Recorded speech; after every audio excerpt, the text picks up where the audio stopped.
We kind of stick to our Nescafe for the most part. Siblings Julian and Elizabeth Huerta are 2 of 5. Despite being 15 years apart, these two are close. I've been coming more because she lives near. And when they spend time together, they always have a cup of coffee. He waits until I make it because he's used to my mom making it. Growing up in a Mexican household, it's not just the way they make their coffee that's stuck with them. Certain food on holidays. Not having a turkey, but really having mole, rice, tamales. Even language. Spanish was actually my first language. But unlike Elizabeth, Julian doesn't speak as much Spanish. Would you say that you are a no Sabo kid? I say a little bit. I say you are. Right.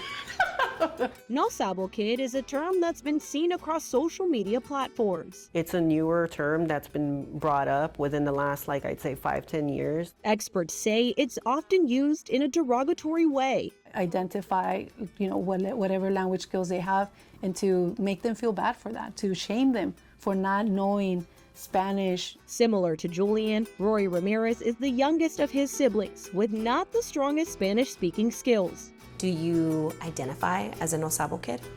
I would say so. I don't really know a lot of Spanish. I understand it better than I speak it. The term has often led young Latinos feeling the need to explain why they don't speak the language fluently or understand it that well.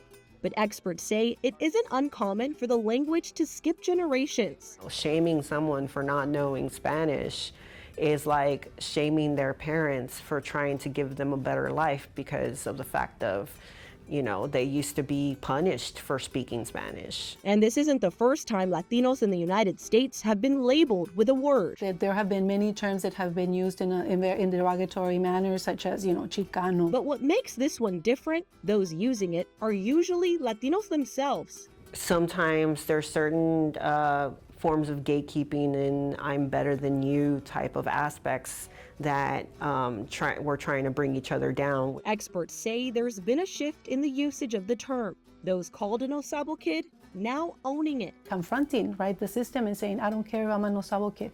I'm still gonna do well, I have some language skills and that's all that matters. So at the end of the day, I think I'm still Latino no matter what. While the Spanish language is part of the Latino culture, experts say it doesn't define it. The culture is the same all around, but we all experience it differently.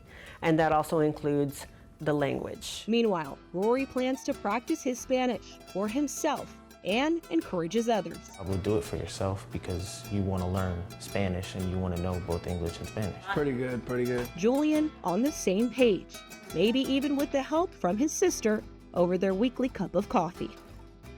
Growing up in a Mexican-American household speaking 2 languages, I never considered myself a no Sabo kid, but I have felt shamed for forgetting a word or maybe conjugating one wrong, just like the term no Sabo.